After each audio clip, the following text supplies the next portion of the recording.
maber to ma ok ng'is ni koro lemo orumo, bali lemo dhi mbele kaka ne odhi mbele chon.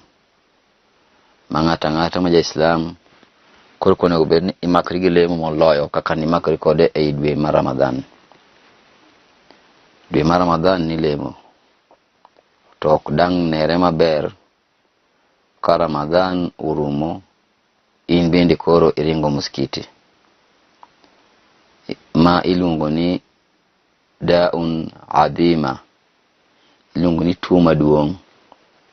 Idha ishta'ala fi jama'ati au mujtama tafarraka al-umma, en tuo mokoponi kodonjo e chokruok mar ji kata odonjo e chuny ng'ato, ogolo ng'ato e misingi mar adiera mar lamo Ruoth Nyasaye. Koro wadwa ja-Islam, lam takun ta'budu Ramadhana,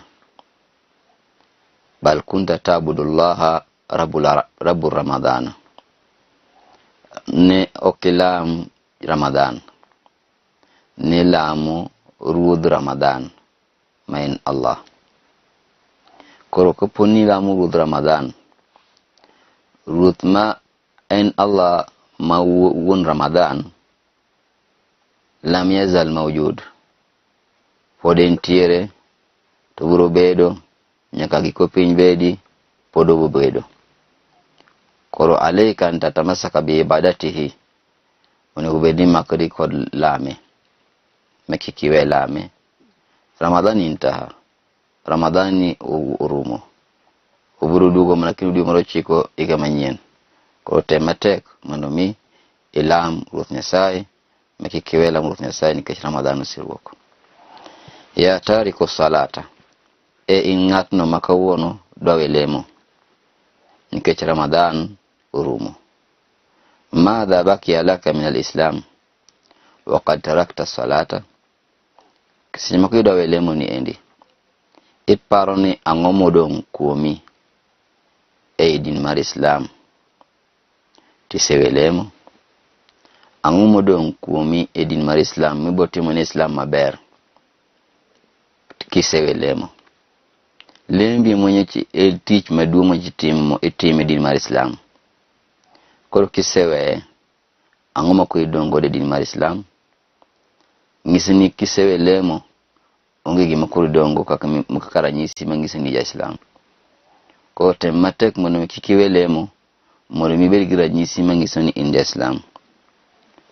Ala ta'lamu anna salata hiya umudul Islam fustatan lil iman. Okay, ang'o miwe lemo?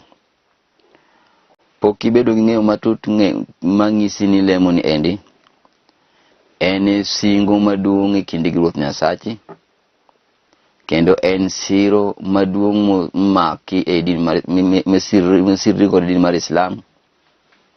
Seche miwe siro misirrigo cha molwar piny, ibiro sirri ang'o? Tem matek mondo mi ilam Ruoth Nyasaye, kech lamo Ruoth Nyasaye en achiel kuom yore makelo yie motegno kuom e chunyi in wuod dhano. Makoro sani winja sani, kikiwe lamo Ruoth Nyasaye, dongi muskiti kaka chonini muskiti e dwe mar Ramadhan. Ya tariku salata kullu kainatun tasjudu li rabbiha illa anta. Parini wadwa ng'at ma wekundo ido we lemo ni, inwakuni we dhi e muskiti ni.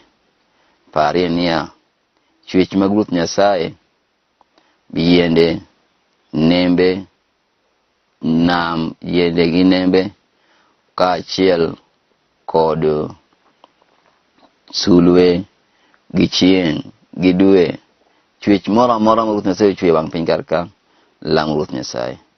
Mak mana in makawuono ok lamo Ruoth Nyasaye, nikech iwe dhi e muskiti, ibedo mabor gi Ruoth Nyasaye, ma ok ner picha maber. Kadang bed ni chwech duto te ma Ruoth Nyasaye chwe wang' piny kar ka, okulore Ruoth Nyasaye lamo Ruoth Nyasaye, to in ng'at achiel e kind chwechegi eki ema ok lamo Ruoth Nyasaye, nyiso ni in ng'at marach kendo in ng'at mocha tij Ruoth Nyasaye kuomi. Ruth Nyasaye wacho niya, alam tara anna allaha yasjudu lahu man fi samawati wa man fil ardi. In ng'at makuno welemo dakisebedo kineno matut ni Ruth Nyasaye miwelamo noero ilame gi chwech mantie e polo kod chwech mantie e piny. Chwech duto mantie e polo lamo Ruth Nyasaye, mak mana ni ng'at achiel makuno welamo Ruth Nyasaye. Kendo chwech duto te mantie kor polo gi piny lamo Ruth Nyasaye. Kendo chwech ne mantie wang piny ka duto lame, mak mana in ng'at achiel, in ng'at achiel kende makelame. Mangise ni in jaricho, chwech duto gin chwech mabeyo gi Ruth Nyasaye. Wa shamsu wal qamaru, chieng' gi dwe be lamo Ruth Nyasaye. Wan nujumu wal jibal, kod sulwe kod gode be lamo Ruth Nyasaye. Wa shajaru wad dawab, yiende kod le be lamo Ruth Nyasaye. Wa kathiru minan nas, kendo ji mang'eny ma Ruth Nyasaye oketo yie mang'eny madung' e chunjegi be lamo Ruth Nyasaye. Ko watem matek seche ma gigi lamo Ruth Nyasaye, wan be walamo Ruth Nyasaye, kech wan chwech ma Ruth Nyasaye omiyo akili mar pogo beyo gi richo. Wa kathiru haqqa alayhi al'adab, jo mang'eny lamo Ruth Nyasaye, jogi ndonjo ka dak maber mar polo. To ji mang'eny bende ok lam Ruth Nyasaye, ne donjo ka dak marach mar mach. To kik wabed achiel kuom jogo ma donjo ka dak marach mar mach. Watem matek wabed achiel kuom jogo ma donjo ka dak maber mar polo, kaluwore gi lembo man walamo godo Ruth Nyasaye. Wa idha lam tasil tusalli fa anta min haula'i alladhina haqqa alayhim al'adab. To kaponi okilem iwe lemo, ibed ng'ina achiel kuom jogo, in achiel kuom jogo ma oikne gi sand maduong' mar mach. Koponi we lemo, tibedi king'eni achiel kuom jogo moikne gi sand mar mach. Ya tariku salata, ala ta'lamu anna tarkaka salata kufrun wa shirkun. Ng'at ma we lemo, ang'o moni bedi king'eyo matut niya, weyo lembi noero mi bedo ka ng'at ma jakafiri.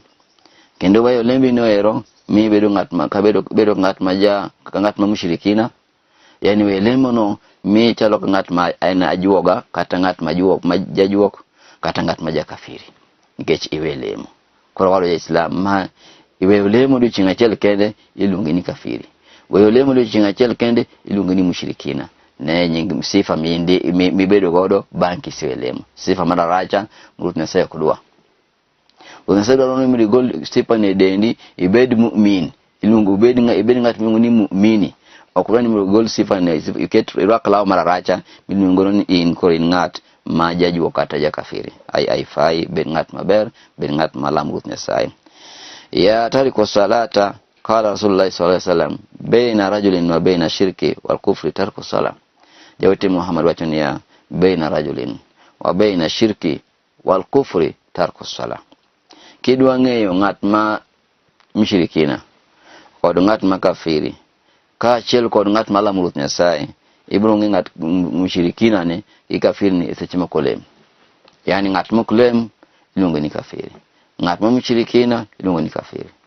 Koro in ja Islam ma kawuono kudwa lemo, oweyo lemo, oringo lemo, in achiel kuom jogi ma iluongo ni washirikina kata jo kafiri. Koro tubu ila Allah warji ila rabbika waabudu haqqa ibadatihi. Kwa Ruth Nyasaye ng'wono kendo kum Ruth Nyasaye ila mega dira monego beni lame godo. Makikiwe la Ruth Nyasaye kendo igo chongi ni Ruth Nyasaye piny kila wakati sakasa kamora mora ma intieri la Ruth Nyasaye. Jawati Muhammad wachona buk mar hadithi wachona niya, al ahadu alladhi bainana wa bainahum as-salat. Singo mani kindwa gi jogo ma ok lam Ruth Nyasaye, gi jogo ma jok kafiri, yani pogruok mani kindwa gi jogo ma jok kafiri en lemo. Faman taraka faqad kafara. Ng'at mo lemo obed ko ng'eni na achiel kuom jogo ma jok kafiri. Waman abada Allah faqad salla wa asba min almu'minin. Ng'at ma lam Ruth Nyasaye en achiel kuom jogo molemo kendo bed achiel kuom jogo magin waumini. Koro kidwa bed achiel kuom jogo ma jok kafiri, patruki sala welemo. To kidwa bed achiel kuom jogo ma washirikina, welemo. kida bedo achiel kuom jogo ma jogo Nyasaye, Ruoth Nyasaye ohero lem kaka Ruoth Nyasaye dwaro. Lemo e gima ber, kendo lemo en dawa adhima, en yath maduong' mathiedho chunje ji kendo mawalo chunje ji, maketo chunje ji bedo machiegni gi Ruoth Nyasaye. Koro lemo en gima ber. Ya tariku salata alla ta'lam anna taraka salata wa tahawuni biha nifaq. In ng'at ma we lemo kawuono pile ka pile, besebede ng'eyo matut ni lembi no ero mi bedo mayom e mbele Ruoth Nyasaye, kendo keti bedo achiel kuom jogo magin wanafiki e mbele Ruoth Nyasaye. We bedo ng'at mayom e lemo, kata kibed ng'at ma jamiriambo e mbele Ruoth Nyasaye.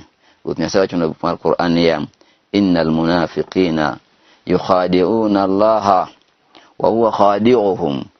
En adier makende jogo ma jomiriambo gin jok mawuondo Ruoth Nyasaye, wa huwa khadi'uhum, giweni gi Ruoth Nyasaye to kar Ruoth Nyasaye bende tugo kod pachgi. Wa idha qamu ila salata, wa kupo ni gichung ka gilemo, qamu kusala, gichung ka giyom, ok gichung ka gitek, ka gin gi jinge lembgi.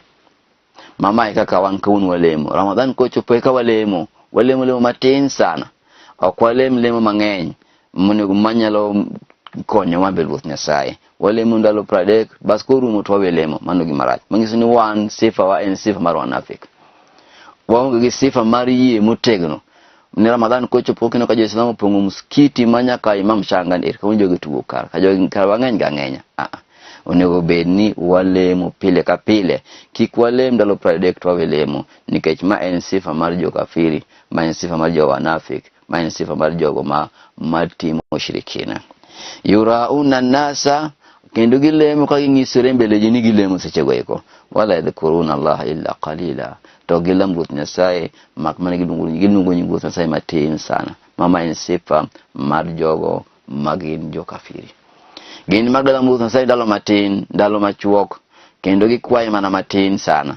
Lakini jogo malamu Ruoth Nyasaye, moyango chunje gi Ruoth Nyasaye, monge Ruoth Nyasaye onego bed ni lamo pile ka pile, ogiketo idadi malemo. Giketo lamo Ruoth Nyasaye pile ka pile, kendo gilame seche Ruoth Nyasaye dwaro, saka sama Ruoth Nyasaye dwaro. Koro wabedu jogo malamu Ruoth Nyasaye gi ratiro, kendo kaka Ruoth Nyasaye dwaro, makik walame kaka wan wawegi wadwaro. Ruoth Nyasaye lamo kaka en wuon odwaro, ok lame kaka wan wawegi wadwaro. Ni chunya ok oher no dile ko kadha, chunyi kikelo bang ni chunyi man jachien, ma ng'at ma wacho ni chunye din mamare mano ng'at ma luwo jachien. Ng'at ma wacho ni olemo gi chunye ka chunyu ng'ise, mano ng'at ma Nyasaye chen jachien. Koro tematek iwe luwo chunyi, luwo puonj mar Ruoth Nyasaye, luwo dwach Ruoth Nyasaye, luwo kaka Ruoth Nyasaye dwaro, mondo mi iyud ngima maber manyaka chieng' ma en janna. Qala sallallahu alaihi wasallam atqalu salata ala almunafiqina salatul isha'i wa salatul fajri.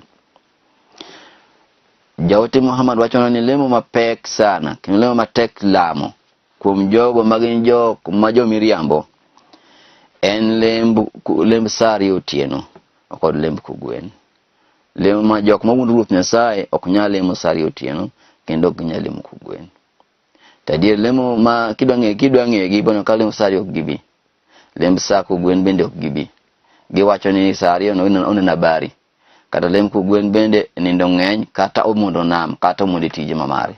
Mano ng'iso ni ng'ani en ng'at ma munafik, ng'at ma wuondo Ruoth Nyasaye, ok oyango chunyi kuom Ruoth Nyasaye. En lemo kugwen ok onyadhi e msikiti, lemo sari ok otieno ok onyadhi e msikiti. En oling'a ni odak e ode, odwa bedo ng'at ma yom e lemo. Ma en achiel kuom jogo miluongo ni wanafik, kata jokafiri, kata jowashirikina, nikech oyom e lemo. Walau ya'lamuna ma fihima la atauhuma walau habwan. Ing'iso ni ka debe ni wang'eyo ber mayudore lemo goeko, de wabiro lemo goeko kata kwamol gi chongwa. Debe ni wang'eyo beyo mayudore lemo gieki, de wabiro lemo gi kwamol gi chongwa. Yani kata koponi onge gi teko mar wuoth, de tema teki mol kata gi chongi mondo gichop lemo. Lakini kiago lemo gi, kata kiamo ka be o mayudo lemo gi eki omiyo okwane kagim okwane ko akoso lemo ni wakoso gima duong' ahinya nikech wakia wach mar lemo, ok wang'e ber mar lemo, ok wang'e teko mar lemo, ok wang'e hawi miyudo ka ng'ato olamo Ruoth Nyasaye. Koro wadwa ja-Islam lemo gi de be nwang'e beyo mwantie i lemo gi eki de ji ong'ang'ana de watemo matek makata kionge gi tiendi de iwuotho gi chongi kimol kidhi e od Ruoth Nyasaye. Achiel kuom japuonjre Jawte Muhammad ne ohero lemo pile ka pile, no lemo ma kochopo sabi ono jope e tok Jawte Muhammad. Jawte Muhammad ochungo lemo ka ene muskiti. Chieng' mo Jawte Muhammad ochungo lemo, ji lemo ka en pok ochopo muskiti, ochako ywak to nonge tiende, ne en ng'at maputh. Ochako ywak kuma wuothe kuma osodre ko biro ywak. Eka achiel kuom jogo mane nigi tiende gi mabe ne biro lemo, ne giteko oting'e ka tere mbele e tok Jawte Muhammad mondo oyud lemo. Ng'ane ywak nikech lemo we, to an kawuono waywak nikech tologo dule nam. Waywak nikech kawuono pesa ok ayudo. Ywak nikech kawuono tich oriembi tich. Lakini ng'ane ywak nikech ok ochopo lemo tok Jawte Muhammad. Odhi e muskiti lakini lemo chung kapok odonjo e muskiti. Lakini kawuono ok idhi e muskiti, bokidwa winjo wach mar muskiti noero, boko badhi to be ok ibuogi. Mano nyiso ni chunyi bor baido min Allah. Chunyi bor gi Ruoth Nyasaye. Irji'u ila dinillah, dugu ku Ruoth Nyasaye. La ta'budu Ramadana, ibudu Allah rabb Ramadana.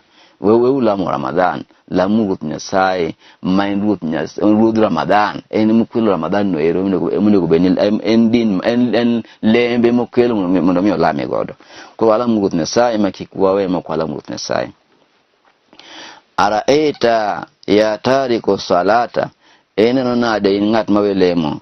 Almunafikuna kanu yusalluna. Jogo managin wanafik ndalo ma Jawte Muhammad negin jogo mane lemo. Jogo mane ntinda Jawte Muhammad ne nti jok muni wanafik, lakini wanafik mane ntinda ndalo ma Jawte Muhammad ne lemo. Walakinnahum kanu yurauna nasa. Negin jogo mane lemo yusalluna riya'an, negin lemo kagingisure mbeleji. Ok negingis Ruoth Nyasaye lembigi, negingis ji lembigi. Kitka gilemo kagingisure mbeleji, mondo ji one lembigi, ji opak gi kendo ji opuogi. Mama emano mono gido mich maduong' kuom Ruoth Nyasaye. Wa anta la tusalli abadan. To in ng'at makawuono okilem kabisa.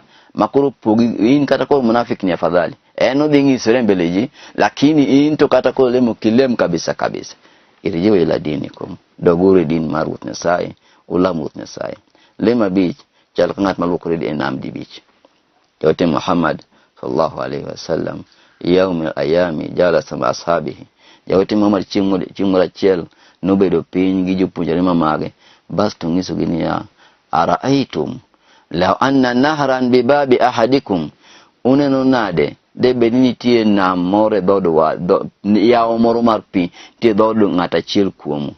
Yagatasilu minhu 5 marrat, de olukore pi yawo cha di bicho odiochieng'. Hal yabka min daranihi shay'un, bo paro ni ng'an ne bedigi chile dende. Jopuonjre ne dwoko Jawte Muhammad ni la yabka min daranihi shay'un. Ng'at malukore di bicho odiochieng' pigni ng'ani ok ne bedigi chile dende. Jawte Muhammad noche fadhalika mithlu salawatil khams, mane chal mar lemo bich.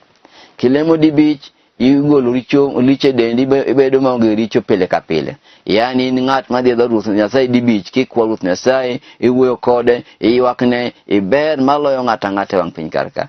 Ruoth Nyasaye ywe richo te dendi midong' maber. Kawuono iwe dhi lemo nikech idhi e siasa.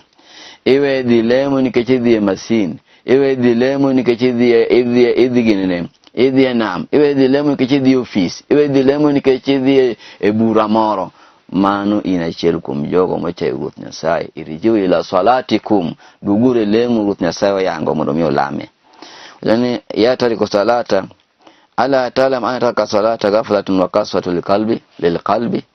Ingat mawelemo kawuono dakisene ni lembi no ero miyo chunyi bedo mabor gi Ruoth Nyasaye, kendo bedo ng'at mayom kuom Ruoth Nyasaye. Qala sallallahu alaihi wasallam, Jawte Muhammad wacho niya, la yantahanna aqwaman an wa'dihim jama'atan aw la yaktimanna Allah ala qulubihim. Ndalo ma jibo wayo lemo e jamaa, jibo wayo dileme muskiti e kanyakla achiel, e kochopo ndalo goye ko Ruoth Nyasaye biro keto muhuri mar kafiri chunje ji. Thumma la yakununa min ghafilin, bas jogi biro bedo achiel kuom jogo ma chunje gi bor Ruoth Nyasaye. Kineno kaunu chunju bor Ruoth Nyasaye, ting'in Ruoth Nyasaye osiketo muhuri mari chunjeu, mondo mi ubed mabor kode, kik winj wachne kata kik ulame. Ya tariku salata ala talam anna tarka salata hubutha lil a'mal. Ingat malam Ruoth Nyasaye kawuni lemo, kawuni we lemo, ting'eni nyocha ifungo, kinyocha somo Qur'an, nyocha itueyo, nyocha ikwa Ruoth Nyasaye sakasa. Weyo lembi achiel no kende ketho timbeni mabeyo manitimo. Chal ka ng'at ma orucho timbeni mabeyo manosetimo e mbele Ruoth Nyasaye e kinde manolamo Ruoth Nyasaye dwe mar Ramadan. Qala sallallahu alaihi wasallam, jawti Muhammad ngiso buk mar Qur'ania, man taraka salata al-asri habitha amaluhu. Ngat mo welemo mar kugune mtem sa par timbene mabeyo manotimo, Qur'an manosomo, dhikri manokelo kwa kulungulungu Ruoth Nyasaye pele ka pele, kumondo muskiti pele ka pele manotimo dwe mar Ramadan, timbene ka bedo maonge chaka chal ka yem kanon ke chwelema chiel kende mbele Ruoth Nyasaye. Koro wadwa kilo ni tuyo nicho bed ka kech nono maonge chudo mi ude mbele Ruoth Nyasaye tiwelem. Lakini kilo ni mlo tuyo no konyi chingi ko piny tema tek mondo mi lem elu bangi gi lemo igni dweche ka dweche bed ngat malemo pile ka pile. Lemo ber, nitie lemo gi kwayo. Wanja Islamu wangeni nitie lemo gi kwayo, lakini jomoko to wacho ni ko kwayo to mano lemo, ko lemo to kwayo ma ng'ama konge gima wacho. Koro nitie lemo gi kwayo ma onego bed ni ng'at ma riek modhi sikul ng'eyo ni ma kora lemo, ma kora kwayo. Ya Islam seche mokwayo wanyo Rabbana taqabbal minna innaka antas samiul alim. Allah to konywa ini mune ngato do komika kwayi pile ka pile ya no yorewa mani ngato mano ngane kwayo. Seche ma ja Islam chung e Ruoth Nyasaye gi chung e saf to ngato ni mbele mano gilemo gitiyo ni Ruoth Nyasaye. Mama onge dinde mang'eny lakini Ruoth Nyasaye boya ne jiyo majinge yo maradiera majiyo chakla Ruoth Nyasaye ka Ruoth Nyasaye dwaro. Ko ya tariku salata ala talam antarka salata yuaddi ila al-adhabi fi an-nari ma'al kufar wal fujar. In jalno mawele mukawuono bari ni weyo lembi no miyo yudo san maduong' e yot kadak mar mach. Kendo san ni endi idhi choki ka achiel gi jo kafiri, ka achiel gi jogo matibe gi richo. Jogo mane jo mayundu, mane madho njaga, mane madho kong'o, mane chodo, mane neko, mane timo maricho, kod jo kafiri mane kia wach Nyasaye, kagine mach ka ibo choki kamora achiel mach ka. Basi in achiel in ng'at mane we lemo bi ka wichoki kod joge. Ga mfano in jatich Ruoth Nyasaye. Roko kanto marachar, kaka kora roko kanto marachar niendi, idhi imaki kiwuothe wang'ayo, bas tika itiri wigi jonjaga e jela achiel.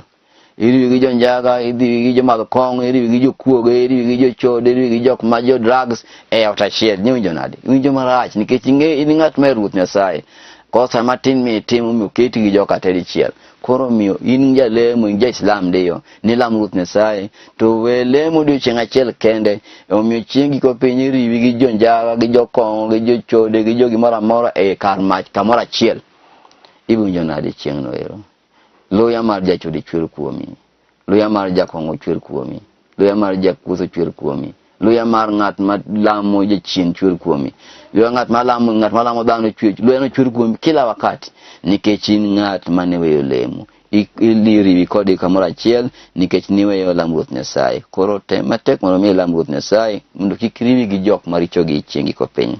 Qala ta'ala hakiyan an ahli an-nar. Mayo mi Ruoth Nyasaye wacho no kanyisowa kokelo no fweny kuom jogo ma bro dojo kadak mar mach. Waqad sa'alahum ahlul janna. Kinde me open jok ma dojo kadak marach mar mach gi malaikin mag polo. Malaiki mag polo bro penjo jo ma dojo kadak marach mar mach niya ma salaka kum fi sakar. Ang'o mi dojo kadak marach mar mach mar sakar, mach mi uni sakar. Udonjo mach mar sakar ni en mach malich ahinya. Mach mako pono nyumie tunti gimoro machalo chuma maiwari ring dendi ka golo iwari ngidendi ka yiecho tiwang'e i mach nikech ng'at mane welemo. koribo penji seche mama chwangi ni to chuma cha beji wari ngine dikagolo to malaiki ni penji ma salaka kum fi sakar angoma okmi udonjo kadak marach marmach qalu lam naku minal musallin eka uburo duoko kuduoko ni wanno kwalem qalu lam naku minal musallin wanno kwalem walam naku nut'imul miskin kata pido nyitiki no kwa pedi maskinde no kwa pedi fakala fa min ba'dim khalfun adaa'u salata mai mo mi ojurot na sai wachuna bukmar Qur'an ni ninti jogo mai lamut na sai manegi njuppu jor jawte Muhammad ne lamut na sai sana kene gerut na sai sana kene gi dwara ha mora karaha kata kar yuyo maber negeno kar yuyo maber margi nen kar lemo kar yuyo maber nen kar lemo lakini angin ka wono karo ma yuyo maber kar chamo mira gikar madokon gikar gon bakoma kumari chokwa kuduji gikar dikajuoke kwa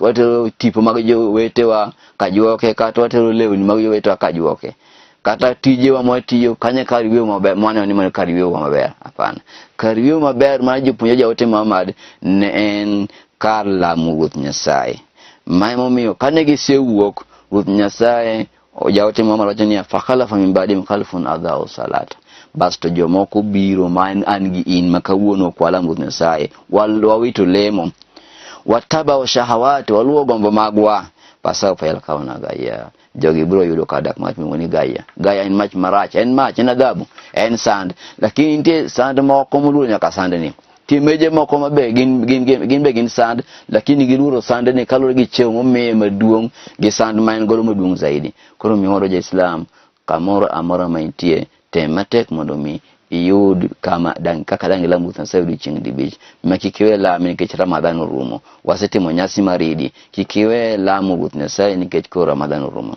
chimuna be Isa no kado kamoro jawote Yesu wanunu ngeni Isa jawote Yesu kano kado kamoro ntie peny mochiek cham ngich lum ngich dok chwe jichimu maber nyithindo be chwe wasto kado ko dhi gweng moro koduogo to ka pincho tuo onge lum doko tho mora onge to pinjo joge ni ang'o motimore kendo ya na kado kama gomo nyaka ni ruoth Nyasaye oketa bela chiel kuom jopiny ni ang'o mo kendo kondo kotema kono ide ka aoche gi otuo te doko tho jamni otho ji bende tar ji licha ang'o motimore jogo ngiso ni ni tingat mo manuklem no kade piwa makar kani moluokore ngani no claim to kado luoko wange pigcha pijok mabeyo ma Nyasaye no wangi kaka otiyo gi pigcha ma Nyasaye ma joka pi Nyasaye ma joka nyaka jamni dok tho ko nyaka jekwe tho nikech dhambi mar ng'ata chiel richo mar ng'ata chiel manuklem ng'at muklem nyalo miyo uyud sandruok e gweng nyalo miyo kech kawe kor gweng nyalo miyo uteu kata chimo kdonje nikech ng'ata chiel muklem koro temu matek mondo mi ulam ruoth Nyasaye sani kano ka ji dok tho kamoro kata gweng moro tho ngini jomok lem ng'enye gweng ni to ngini jomok gol sadaka be ng'enye gweng ni jomok gol zaka be ng'enye gweng ni wabedu jogo malo ruoth Nyasaye wabedu kendo waketu lemo kaka maisha marwa wang piny karka mondo wabed achiel kuom jogo mayudo ngima ber manyaka chieng wa ilahuna assalamu alaikum warahmatullahi wabarakatuh.